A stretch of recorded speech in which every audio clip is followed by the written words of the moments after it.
When I first broke my back 14 years ago and went through the tragedy of learning what my new life was going to be like, Julie Allison from Bredani truly saved me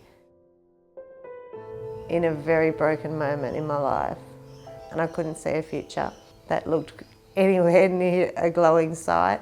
Julie was the one who I finally turned to. I was in the bathroom, I was bawling my eyes out, and I said, I just want to do one bucket list dream. And she said, well, what do you want? And I said, I just want to dive. I really didn't actually think about what it takes to dive. I said, yep, let's go. And within less than 30 seconds, she turned around and she said to me, well, I know a woman. She's an underwater cinematographer. Her name's Sylvie So. I'll make contact with her. Yeah, hi Sylvie, it's Julie Allison calling.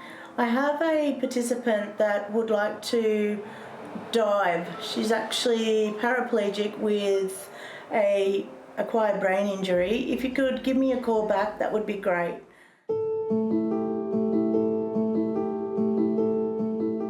When we got together and had our meeting with Bob, I didn't actually realise why he was there in the first place, but when Sylvie spoke to Bob, she had it in her mind where she wanted a vet to have a really good role model. Bob Staden is probably the most accomplished diver that I know, let alone that he has the disability that goes in hand with where I sit in my life.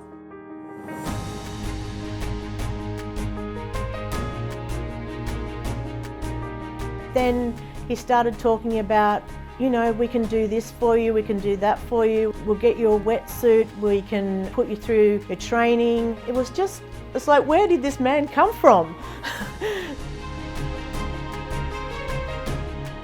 It's quite a humbling experience to be asked to help somebody. In reality, we didn't know that much about Yvette. I just thought at the time, and I discussed it with my wife obviously, that it was a worthwhile project to get involved with. How hard could it be? In hindsight, it's probably the toughest thing I've ever done. When I approached Neptune Wetsuits and Shark Skin Australia and Dive Newcastle to provide a dive course, an instructor, support people, they all had the same response. What do you need? When do you want it? It sounds stupid, but the parameter of it all was regardless of cost.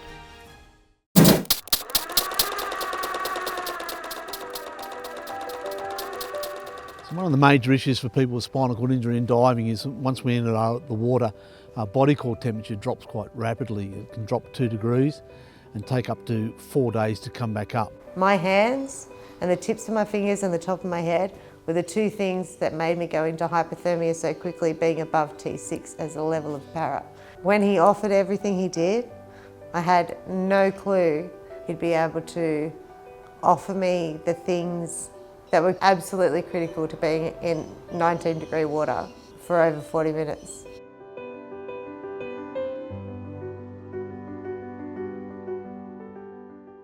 To obtain an open water diving certification for anybody, there are certain things that you have to complete whether you're disabled or not. One of them is a 200-metre swim. You have to do all sorts of weird skills like take your mask off underwater, put your mask back on, clear it. For an able-bodied person, it's hard. For a disabled person who has no core muscle to help them balance and to achieve that, it becomes a lot harder. So Yvette, in her particular case, has overcome some incredible physical limitations to do what a lot of people would deem was impossible. And that in itself is nothing short of a miracle. So for Yvette to pass that means that she's been medically certified to scuba dive anywhere in the world.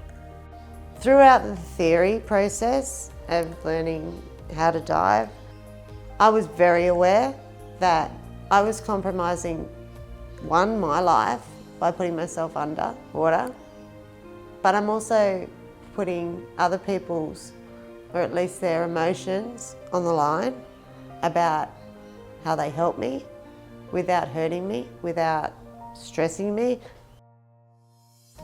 When I met Peter and seeing Sylvie underwater with him there right by his side, I knew that I had to release all my inhibitions that were of self-doubt and kind of hand them over. Peter and Sylvie never stopped reminding me that, don't worry, we've got you. Those words were the most comforting words every moment and every dive I had, from confined water to open water. We've got you. We've got you, don't worry. How could I not put my life in their hands? They gave me the trust to actually hand over. What I've always been concerned about and worried about myself is looking after my own health. And here I am handing over my life in someone else's hands. It surprised me so much that I could actually trust in others because they offered to give that trust to me.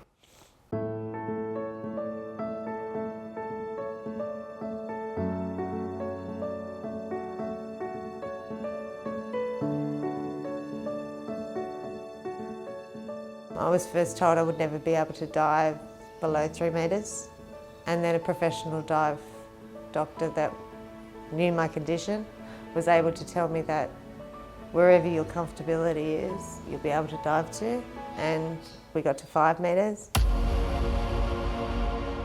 It was intimidating, but it was also overwhelming that in my mind I'm saying to myself, this couldn't be possible because somebody's told me it wasn't possible.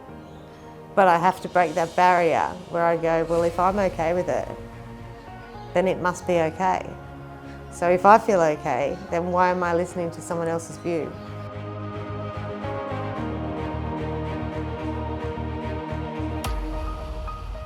Probably the biggest change I think all of us who have been involved in this project saw and witnessed was when Yvette completed her swim. Because in reality, most of us didn't think she'd get that far. That's when you see Yvette, the young lady, who is a young lady. You don't see the wheelchair. I was suddenly normal and able to do something anyone else can do.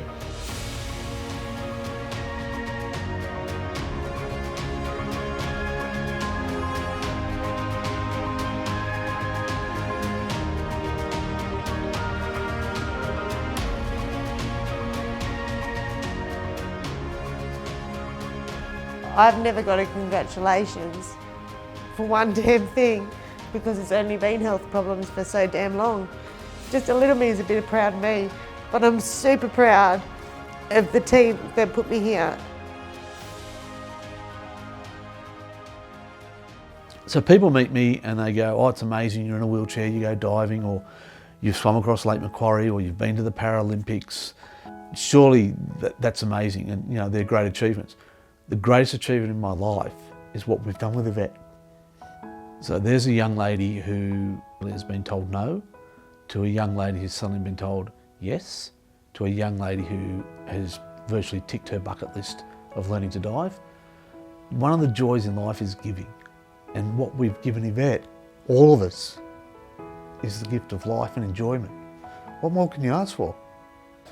I feel very lucky in so many respects because I was able to meet a person at a certain time and it seemed coincidental that this person knew that person or a person that did this. And that is where you feel very lucky. And those people coming together because they have the time and the heart to do it, I'm completely blessed.